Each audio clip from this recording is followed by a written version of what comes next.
Hey there, welcome back guys. In this video we're going to be going over the Garmin Edge 1050. That's right, some of you who are cyclists, some avid cyclists, I love it.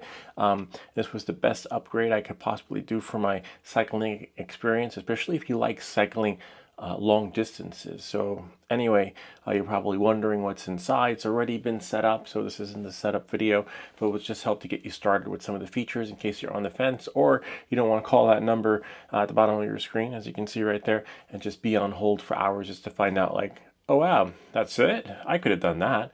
All right, so without any further ado, let's get started. Let's see what's inside. So it's a different shape compared to its previous versions. As you can see, it's got these, I don't know, rigid edges. The quarter mount is different. On the 1030, it was some sort of metal, aluminum maybe, but this is plastic, so they went back to the old plastic. This part's a little bit lower, so if you have a shorter mount, you might have to get the extended mount. Me, I have an extended mount, so if you have an existing mount that this can go on, it'll work with whatever mount you have. That's the quarter turn, and as you can see, these are replaceable in case they break. I've had to replace them probably once in my lifetime. This is a newer model. It is heavier, believe it or not. It feels like a brick. So if you have other accessories like this here, this is a light, it will work. It's compatible, as you can see. This is just a running daylight. I run with running daylights, and then I use my lights moving forward. And in case you're wondering what's inside the box, it's just a regular box with goodies inside. It comes with a USB-C cable, as you can see. It comes with these little washers you can put underneath in case your handlebar stem is too thin. Another mount. As you can see, it's really wide, so that's where these would come in to make it a little bit thinner. And it's a little bit shorter, but again, if you have the extended mount, use your mount. Remember, it's compatible with every other mount out there. And then additional spare parts in case, let's say, you buy the bike, or you have a bike and you don't have an extended mount, and you bought it today on Amazon and it's coming next week, you would use these, and you could actually put this in the center of your stem for the experience. And I believe in the manual it tells you how you can mount it. The setup process is really easy. It's streamlined. See, you can put it here, or you can put it in the center of your like right about there where the stem is. Yeah, I mean, it's basically the center of the bicycle. Right here. See that? Right there. So, you know, until your other mount comes, because if you're like, oh, I can't wait to try it. Speaking of try, the Garmin Pay only works with participating banks.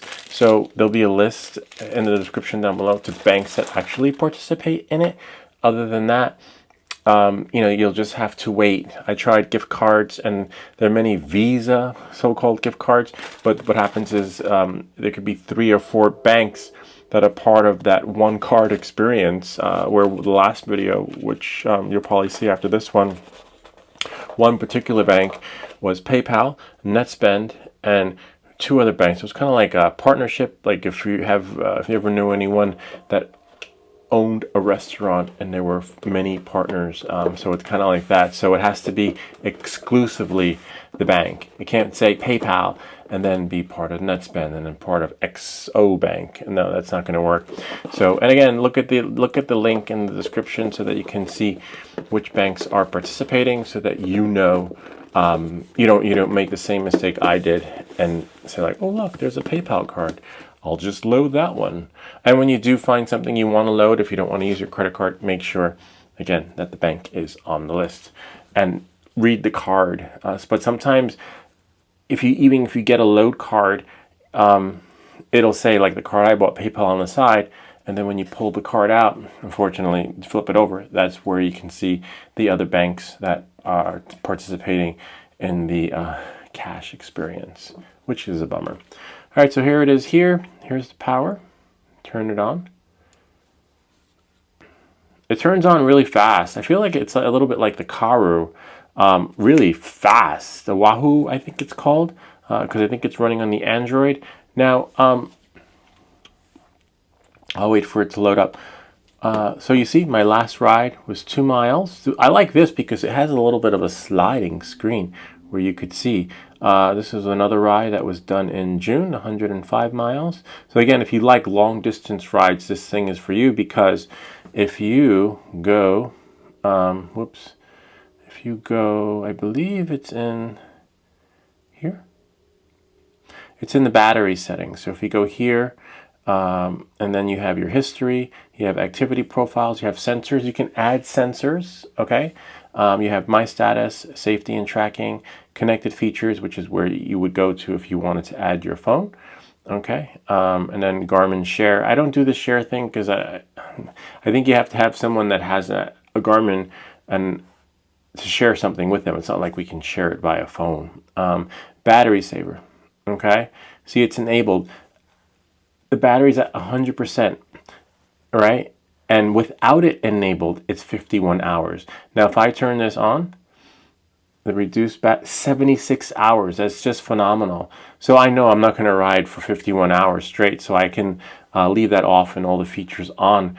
So this is just amazing. Extended display, you can push it to your Garmin watch if you have one, if you have an Edge or something. System, we're back to where we were. We have sounds, displays. So in case you're wondering, see, I have brightness set to 30%, backlight. Just going over some of the features in case, because these are some of the things that people usually want in the beginning, like brightness and this and that and some other stuff. Battery saver we just did. System, see the system. You have your display, which is what we just did. Sounds, this is just tones, right? And I have tone set for system. Everything I keep on, figure why not. It can get annoying, so you want to shut them off, just, do that. Voice prompts, which is, isn't that cool? So instead of getting that beep, dit, dit, dit, and then it tells, like in the previous models, that tells you to turn left, you can choose a voice, right? So I can choose a US dialect. I could choose English. Let's see. We go back to English. I mean, UK, right? And then if I approaching summit. Approaching summit. Now, let's say if I want a different voice, you could choose male, France. You have French, English, Espanol, Esperando estás aquí. So you can choose like these little languages, like quite a lot. So it's pretty universal in that sense. So it's not just English, but I'm going to put it back on U.S. English dialect. The voice, you can choose male or female. Unfortunately, there's no other gender in there, but that's okay. To each their own. So I have the voice prompt set for navigation. I don't need it for timer events and things like that. So that's one of the features I like and love, and basic features, because sometimes you like to cycle off-road and you're like, oh no, where am I? I think it's time to go back to my route. And then you just go, you go home. Some of you thinking like, why not just use the phone? Because the phone, there's no guarantee the battery life will last that long. And then, you might want to use it to buy your ticket home or something else. All right, so data recording. See, I have my cadence and that I don't touch. I don't leave it. I don't mess with it. Map manager, which is really cool. You have 3 cycling maps. You see a cycling map of Europe, cycling map North America, cycling map South America, which is really nice. And it's on there. 16 gigs available. Whoops. Go back into system. It's, it's a little fickle that way with the touching. You have to be careful. And then we have here, you can choose your units of measurement, weight, pounds. For me, I just chose that, temperature to be Fahrenheit. Go back into settings and then back into system. See, data record. You can calibrate the compass, which I highly recommend because in the beginning it will go bonkers. So I'm not going to do that now. You have your altimeter, which is great if you're doing orienteering. The map can be used that way. Start of the week, of course, is Monday. Everyone knows that. You can do a device reset. You have some tutorials on there, but I'm not crazy about the tutorials. It's better to just, play with it, experiment, and then see, what goes there. So we're back there to the tones and prompts, voice prompts. So I'm just going to turn that up. Approaching summit. Because you'll have traffic in the background, and sometimes it might be hard to hear. But the tones are pretty loud. I can hear them from really, like, in the most loudest setting.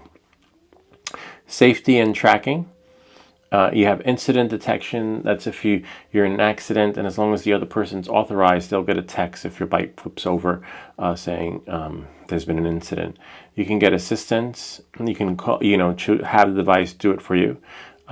This is nice that it has these features, but a lot of times when people have an accident, they're usually like, where's my phone? Oh my God, I just fell off my bike. They do that instead of calling the emergency. So the Garmin will actually do all that for you. So you'll have plenty of time to do this when you get into an accident. Just don't trust the process because it may not have done it. So while you're busy taking selfies in the middle of your wreck, assuming help is on the way, just double check. All right, knowing that and moving forward, group ride. Again, like I was saying in the beginning, I'm not a fan of the group ride thing, especially sometimes you get dropped. So this comes in handy if you do group rides and you do get dropped. You just find your own way home. Back in the day when you would do group rides, you would simply get like a piece of paper and a map saying this is where we're going. In case we get lost, good luck. And then you were like, wow, it will be turn by turn directions from MapQuest, I think it was. Now you have this and your group ride and, just bike alarm. Honestly, that's why I put the tether on, as you can see. Usually if I stop for a burger or beer and getting something to eat while I'm riding, I just take this off and put it with me. So I would definitely use this than the bike alarm, because remember, you're going to be inside someplace or maybe someplace outside or sitting in the back, and better to be safe than sorry. It's a little bit heavy, that I have to say. I think it's really heavy. I can definitely share with you that. We can clear passcode, but that's fine. I already have one set. And these are some of the features I use because I don't use everything. I'm not a metrics guy, so I'm not like 8 kilowatts per minute per hour. No, I just like the maps. There may be some other features, the alerts, and I might make sure my my radar is connected, and that's it. All right, so let's go here. Garmin Share, you can share. Which is really nice, but I have mine set to everything. When I'm done with my rides, everything just pushes to Strava. So some of the features, like I was saying, you don't really need. And let's go. Oh, Connect IQ, which is really nice. There's a little store where you can get widgets and things like that. It'll load as long as you're connected to the Wi-Fi. And even though the Garmin itself is really fast and intuitive, when you press it, there's no wait. As you can see, the store, you can just browse through it and say, there are the must-haves, which is what the majority of apps people are using.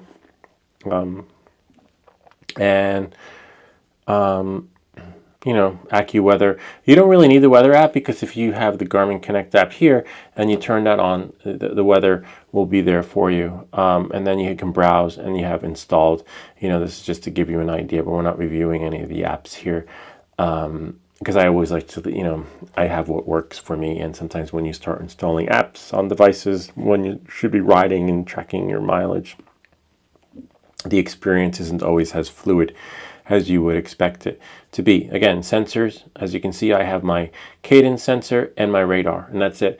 When you add an additional light, like I have a Bond trigger light and some other lights in the front, and including the Garmin light, the Veer, whatever it's called, it just keeps flashing. They're hard to shut off unless you shut them off from the menu, which you would, do from here or the other menu. So that's the only downside, because it's really, you can't control the light and shut it off when you want to shut it off once it's connected. You have to do it from this experience here. Knowing that, moving forward, editing, you have your edit profile, which is your cycling profile, and it gives you a little bar signal. Battery life, again, we just went to sounds, but let's say if you're, I'll go here, edit profile. See, you have data screens, which for me, I believe I have 9. As you can see, you can choose how many more you want. Ride type, for me, it's road, because I do a lot of road and off-road commuting. Cyclocross, right? If that's what it's called. Alert and prompts. You have a timer. Timer is really cool. Now, timer, I have it set to auto start at 4 miles an hour. Auto pause when stopped, right? Because basically, otherwise, if you don't have this set, so let's say auto pause, it'll just pause it until I start going 4 miles per hour. And then timer start mode at 4 miles, and then it'll do that. So otherwise, if you don't have this set when stopped, it's not gonna auto start. So I had that trouble in the beginning. So just remember that the auto pause when stopped will allow you to stop, go, without having to press the start button again. It's just auto. Okay, knowing that, moving forward, climbs. I have a really good friend who's into climbs, hardcore, where I actually got dropped, and he was like, I think I'm going to continue on with my ride and do some hill segments. I'm like, oh, okay. I'm not. That's not my thing, but we'll go for other rides. Alert and prompts. As you can see, you can choose when you want your alerts to go off. Like I have a alert to go off when there's a sharp bend. Sometimes you could shut that off and be like, that wasn't a sharp bend. I don't know what it's talking about. And sometimes sharp bend alerts are great because either one, you're going to be going fast and slow down, or two, sometimes on a sharp bend, a car can be coming from the other direction. And the alerts are really dead on, I can tell you. High traffic road, which is what you want on. Road hazard warnings, definitely, and it's pretty up to date. Unpaved road warning, workout target, I don't need. I don't have my lap set, etc. No. Heart rate. Back in the day, I did do a heart rate, but I gave my Garmin watch to my daughter. Okay. This is a really nice alert here. Nutrition and hydration. Now, if you have, it doesn't have to be like, oh, why do I need to be reminded to when to drink? I know when to drink. If you don't know when you need to hydrate. No, well, you can set it to, let's say, ounces, bottle size, etc. But it doesn't have to be to drink. Maybe you're really athletic and you have to take medicine, right? So you'll know when that alert goes off after. You can set your duration always. 30 minutes. And for me, I have mine set to 60. Sometimes after 60 minutes, I might want to hydrate on those long distance rides. If you're doing 100 miles, for me, I know, okay, 10 miles, now I know I have to eat. Now I know I have to drink something, like that. And sometimes when you do longer rides, your mind just slips and you kind of forget. And again, you can choose ounces or bottle size in ounces. I thought they gave you the option to choose. Oh, there we go. Volume. So you can do millimeters or ounces. And, you choose. I believe I have ounces set. And again, mine is on and set for my nutrition. You got to remember to drink. But if you get hacked, you might wind up being waterboarded. Anyway, navigation, which is really nice. You have your map. Auto zoom. I turned that off. I have my north up, so I know which way is north. And then you have your appearance. So I have popularity map, highest contrast. I didn't turn that on because there was a little bit of a delay with it was just lagging. It wasn't in real time. The maps do work phenomenal, which I will show you in a second. And speaking of maps, you can do a map search without being connected to the GPS, which is just great. This is the color I chose for my history line, which is red. I chose most detail. You could choose most detail, more detail, normal, less, and least. I chose most because I love all the details, and sometimes I like to go into the woods, and it even compared to the Garmin Edge 1030, it shows the trails, which is just phenomenal. I'll show you in a second. So then we have navigation prompts. So I have the navigation prompts to be on map, not just text only. Okay, so you want that. If you want that, these are just some of the settings I have. I have auto sleep, which is fine. And on auto sleep, what'll happen is the screen will dark out. That's fine. I don't mind it. It's not like I have to check every time and see what I'm doing.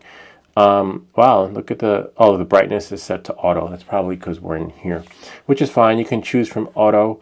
That's auto. Okay, and this is where it's just not set to auto. So then when you shut it off, as you can see, it stays on what it was, and then you just have to adjust it that way. And then you have a little menu right here. This is really cool. Look at that. See? Oops. Scroll down like that. These are my lights, which are disconnected. And then you have your pay. I wish it worked, to be honest with you. Then you have you can explore climbs if you're a climber. I used to be a climber when I was younger. I see, look, 3% grade, 5% grade. It tells you the grade, and you'll also get alerts while you're riding, telling you there's a hill coming up, which is kind of neat. I'll go on a ride and show you guys. As you can see, now we're back at the main menu, and then you have here GPS. You can choose. I chose the one that's for best accuracy, and then Let's see. Oh, bike alarm. Like I was saying, you could start a live track. It'll push to your friends or family and share with them where you're going. Once you press that and you set everything up, you can find a course. Now, these are some of the courses I have. The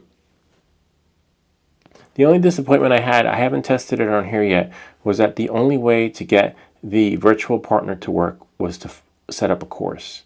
And I had called Garmin support. They're like, yeah, you have to set up a course or find a course and then virtual partner work. Before, back in the day, virtual partner just worked. You'd be riding your bike to the store and then swipe through the menu and like, oh, there's virtual partner. Do you want to race? You know, like, but now it's a little bit different. And you don't see the bicycle. You just see an arrow on your map, which is really disappointing because I loved when there was a bicycle that you could race against.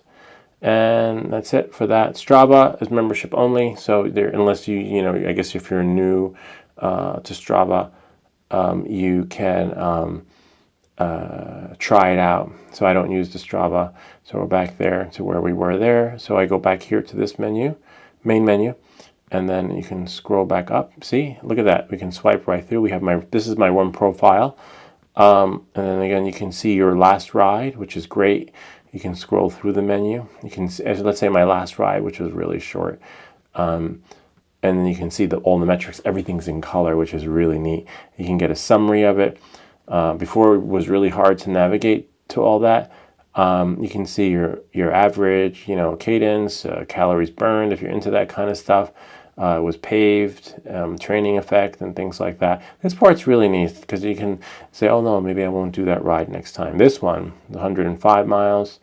I wonder if it'll let you. Oh yeah, there we go. I can choose to ride it, and you get your summary. Because it's a save route, it's a little bit different, as you can see, with the details. Doesn't get into all of everything. Average speed, I'm not a fast rider. I'm pretty slow. I get there when I get there, but you can see it's a straight route, and I like routes like that where it just don't turn like crazy. In 6 hours, 45 minutes. Some of you are like, that's it?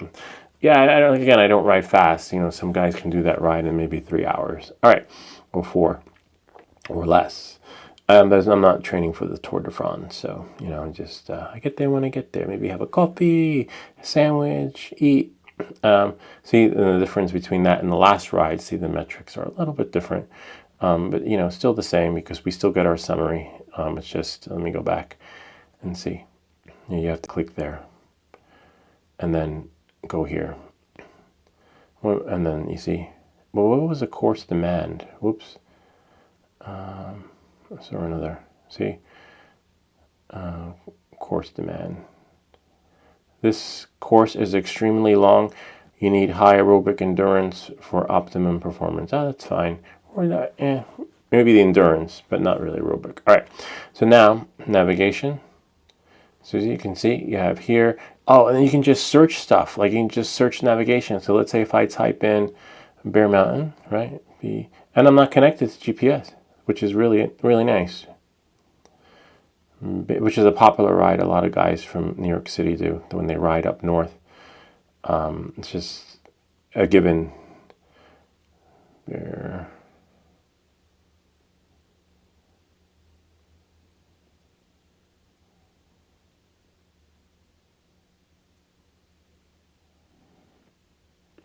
Mountain. See? Now I'll click OK. And it should find it without being connected. I guess maybe because the maps are pre-downloaded. And it's pretty fast, if you ask me. And then you can choose to ride there, save it, maybe tweak it. If that makes any sense. As you can see, the map is still loading, so probably, you know, maybe let's see if we connect the Garmin app. Maybe that'll help speed things up, get started. Maybe, you know, it's possible. I don't need music downloads. So as you can see, somewhere in there on that little dot, see, it's a little blue dot. And possibly you might be able to change that. So now if I zoom in, see that triangle is where I am. See, and there's Bear Mountain right in there.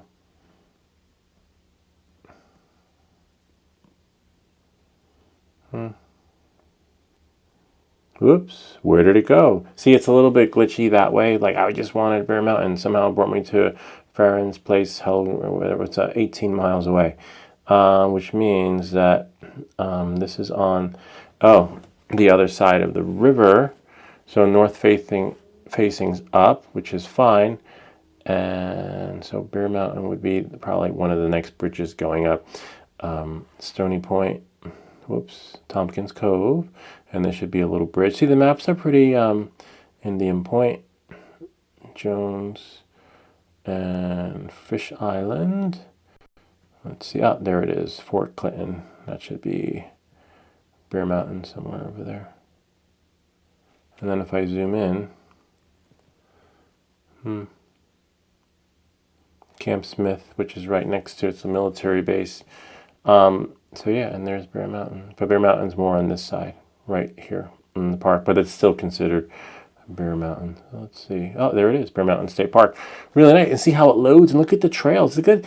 I wouldn't say it's 100% topo. If you've seen topo maps before, but it's pretty dead on. It's doable, for that experience. I wonder if you see, look at that Perkins Memorial Tower. So, you could be lost in the woods and still use this thing. And remember, the battery life is just phenomenal. So you should be able to find your way back. I see it has some trails, Appalachian Trail. Look at that. But we know the Appalachian Trail runs from Maine to Georgia. So where's the rest of the trail? So I guess there are little bits and pieces. It's possible that it's just showing segments, right, of the trail. So we don't know what's that trail? What's this trail? So, you would just, in this case, use the compass and start heading north or south, or to the nearest road, which is great because it will get you there. See, look, elevation 400 feet, which is really nice. If we go here, and then you click there, elevation 750. So we know we may not want to go that way because it's going to be a climb, right? We want to stay as low to the ground as possible. So it's really cool. You can use it for orienteering, which is really, if you're looking for something off woods or going through the woods, let's see here, most likely that might be a little higher up. Yeah, you can tell because it started at 750 and then most likely that direction is like north west. So you're definitely going up the mountain. All right, so 1,000. So you get the idea. And, so you can use this if you get lost in the woods. So then we can just go back, and what if we want to view the other maps, like the map, not the searchable maps, which is fine, which is great, because as you can see, we can search the maps without it connecting to the GPS. And that was a bit of a challenge before, because you couldn't really plan your route unless you went to your computer, the base camp, and then did it there, and then pushed it to your device, etc., which I'll show you how to do in another video, because if you have a Macintosh, it's a little bit challenging. So what you'll do is you'll go to the website, push it to here, and then when you sync your phone, it pushes it to there. Food categories, saved locations. And let's see, browse map again. So you're in browse map when you see this little blue thingy, right? And if you click there, you can choose what you want to have on. I have segments, popularity road, course points, high traffic road. As you saw, we did this before, but this just shows you more graphically. And Climb Pro I have shut off because I'm not a climber. I will climb the hill if I need be, but it's not like, sorry guys, I gotta go. I'm going to be doing the hill segments. All right, knowing that and moving forward. So remember, this is one feature of the map navigation.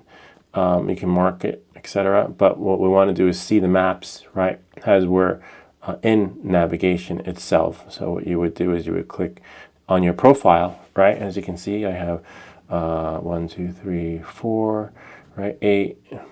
Okay, so you have 4, 8, 9 little things. I have speed, heading, distance, cadence, time of day, temperature, which is 84. Temperature might be a little bit off. Elapsed time and distance. Because I can tell you maybe a few temps. Not really. Yeah, because look, in this room, it's 79 degrees. Okay. So, and this says 84. So it's definitely off. So, and these are what you have here. See, speed. If we go here, I wonder what that does. No, can't see anything. Average speed, distance. See?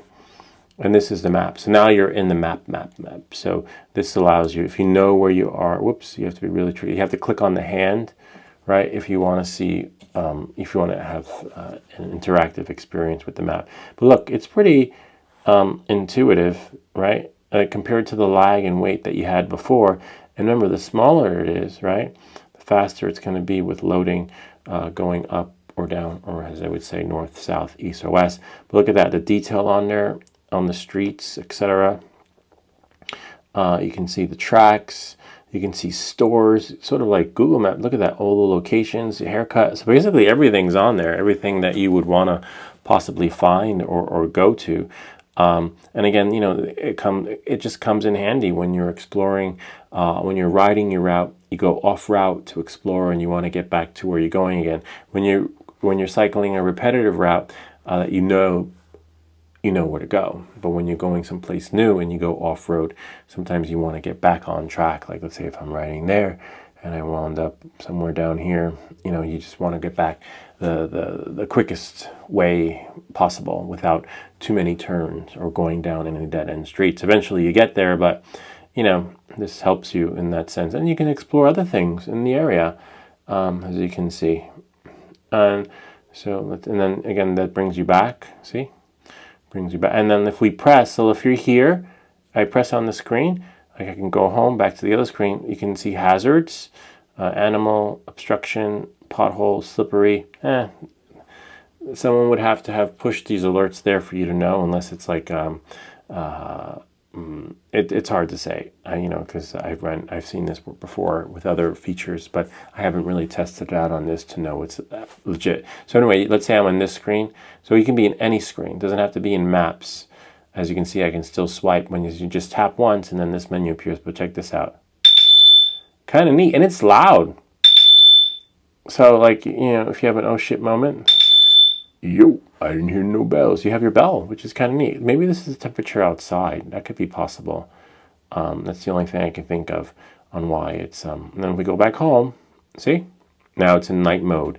So I guess the sun must have set already because it's 8:22. Yeah.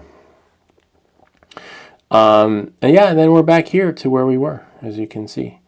And then usually if you're in this screen, right? Last tip. So let's say if I'm here, I'm back here, right? And I go back up. I'm on my road. If I swipe down, I see this screen. And if I go this way, as long as a ride started, you'll see find workouts, find a course, start live track, set bike alarm. But you'll usually see here virtual partner. So I haven't experimented with that yet because I'm a big fan of virtual partner when I want to like just up my game and put in a little bit of training and just know when to stop. Maybe I'll do it for 10 minutes. But that's it. And then we go back there. See, that brought us back the other way. And then if we go that way, we're back in the menu. And then you have training. I'm not into training. I'm not a big trainer. I love long rides, but I don't like to do workouts. Workouts aren't my thing. I just do the workout. Like I'll ride from point A to B and be like, okay, that's my workout. I'm done. But this is like if you're really into the workout experience. Look, you have workouts, power guides, segments, race and activity, which is really cool. So, you know, you can do one of that. But I did find, I wonder if I did that, what would that do? Let's see. Let's just press ride and see what happens. Well, it said it was calculating it. All right, so let's see if I go back here, swipe down. Stop course, and there's virtual partner. See that? So that's one way. So if virtual partner isn't working, this is one way to do it, unfortunately. But I believe I saw it without having to start or stop a course. Okay? And then you see there, back in the day, you press that button and you see a little bicycle. No. But you can choose your effort. Maybe I don't want 100%. And then what will happen is when you go back to your map, right? If I go back home, go here, go back to the map, you'll see two arrows.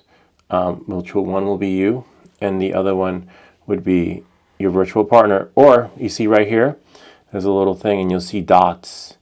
Whoops. And the one dot will be you, and the other dot will be your virtual partner. I don't like it, to be honest with you. I'm not a fan of it. What does this one do? It looks like there's another arrow. See that? Oh, I guess that those are just the alerts. But the reason why I don't like it is because I like racing against a virtual partner. There's nothing virtual about this experience except two little dots. It reminds me a little bit like Mario Kart, a little map in the corner where you just see things moving. Anyway, this is the virtual partner experience. And you can also get text alerts, which is really nice. I think we'll leave off with that. Let's see if anyone can text me back. Let's see. Hopefully, maybe. Maybe. Hi. How are you? And then who would I know at this time of night that wouldn't mind me texting them? Anyway, you get a little ping/ding, which is great because you don't have to check your phone all the time. Like, oh no, I got a text, and then fall off your bike accidentally, or whatever, drop your phone even. Let's see who else would want to text. Ed Nathan. Oh, there we go. Oh, I don't think the phone has to be sleeping. So let me reply back to that text. Go here. You eat. Now shut it off. And now it should come here. Just wait for it.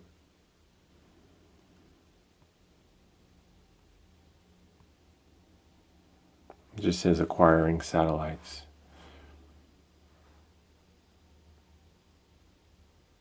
Any minute, any day. Let's see. Let that do that.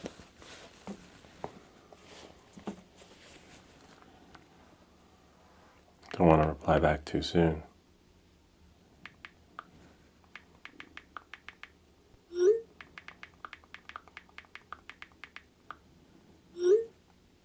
Okay, that should do the trick. That should help push it there. Da, da, da. Ah, and if you go back to this screen, where's my other screen? Go here, here, here, there. Again, it's in night mode. That's why the screen is dark. And it's great lighting at, what was it, 30% time of day. No one's going to text me. Oh, but one last thing before we go. You will get text notifications, which is great. And it'll tell you when the phone's ringing, so you could decide if you want to pick it up. It's nice to see who's calling, but it also, you don't have to worry about, oh no, someone's calling me. Let me try and get my phone. See, there we go. Watching a movie with Ma, Ta, and Mima. Mom, Taya, I don't know. They probably misspelled something. And see, that's pretty cool, huh? Nice. And like I was saying, I think I got another text. I meant mom. Okay, see, there you go. Nice. All right, so that's one of my daughters. I guess she changed her name to Sister. You talking to me? All right, so anyway, on that note, my sister is in the house. And then, you have to press the X to go. And again, it tells you who's calling, unless you're like ruling the world and getting calls from the president. There's really no need to rush to the phone, but you can just see who's calling and maybe like say, oh, maybe at the next rest area I'll call them. Maybe in 10 more minutes, it's a pressing call. I don't know. Maybe you called in sick at work and your boss is trying to reach you. And that's it for that. And I believe, the last thing I wanted to show you. So when you have your elapsed time going, see how it's time of day 8:36? So if you're riding for 8 hours and 36 minutes, it's not going to look like that. This one is going to turn so small, and then the other numbers will be bigger. That's why I put my timer here, so I can see 1 hour, 20 minutes, and 3 seconds, let's say. It doesn't work like that here on the elapsed time. That one's going to be small, and you're going to think like, wait, why am I doing laps? Why is it 1 lap and 36 minutes? No, it's not a lap. They just changed the font size. I believe you could change the fonts, but by default it's like this. But I haven't experimented changing the font to know that if that experience is going to continue with the font being smaller and then bigger there. And I believe that's it. These are some of the features that I use. As you can see, I don't use all of them. But unlike the 1030, you don't have to shut it all off. So they must have known. They must have done a focus group or something to realize like not everyone's using all these features, and you have to swipe them off, which is great on that sense, because this is pretty much how it's working out of the box. And that's it. Just ride safe and don't always rely on the device. Just sometimes you have to use your better judgment. The radar does work. It tells you when there's a car behind you, as long as you have the Vera light, which is phenomenal. It's much more faster, intuitive, and the beeps are different. It'll tell you when the car is coming, and then it'll tell you when the car left. At that part, I don't like, because okay, I saw the car left, but then as soon as it goes beep beep, car coming, and then if the car passes you, it goes beep, and then the screen goes back to normal. I don't need that part, so I think I might shut that off if you can. If not, I'm not worried about it. You just sort of get used to it, and it's just safety in that sense. And then you're like, wait, it stopped beeping. So you make sure you have it charged for your rides, because the Vera radar system only works for X amount of hours, depending on how long you've had it. Or how often you use it, which you want to shut it off if you're in the city. If you're in a big city, but I use it more in the, I turn radar on in the rural areas, and then if I'm in like, if I'm in the city, just shut it off. Anyway, like I was saying, that's pretty much it. If you have any comments or questions, feel free to leave them down below, or ideas for other videos. Remember to like and subscribe, and I'll see you all next time.